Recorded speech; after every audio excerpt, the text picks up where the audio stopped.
აი ასე შუაზე გადატეხა ხმელიპურის ნატეხი ომის ვეტერანმა. რობერტ ჯახია აფხაზეთის ომში 4-ჯერ დაიჭრა, მაგრამ არც ერთხელ შეშინებია სიკვდილის, იმიტომ რომ მზად იყო საკუთარი სიცოცხლე გაეწირა სამშობლოსთვის. დღეს კი ყველასგან დავიწყებული გმირი ამ საშინელ ნანგრევებში ცხოვრობს.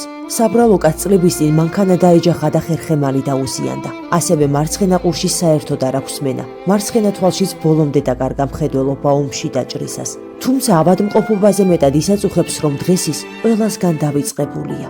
საბრალო კაც ისიც კი არ ახსოვს საჭმელი ბოლოს როდის ჰქონდა.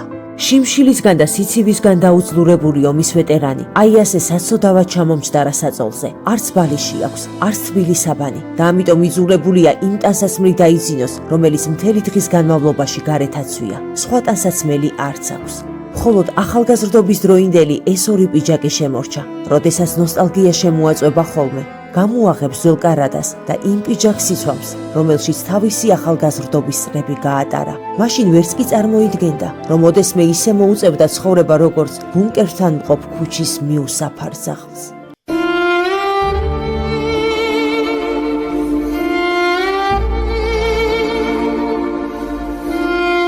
მას ამ სამყაროში საერთოდ არავინ ყავს, მარტო ხელა კაცი სიმწრის სრემლებით ტირის.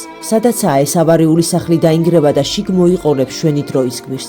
ნუ თუ ამას ოდესმე ვაპატიებთ ჩვენს თავს. მეგობრებო, ახლა ის დროა, როცა სრულიად საქართველო უნდა გავერთიანდეთ. ეს გმირი ადამიანი უნდა გადარჩეს. დიახ, ჩვენ ამას შევძლებთ.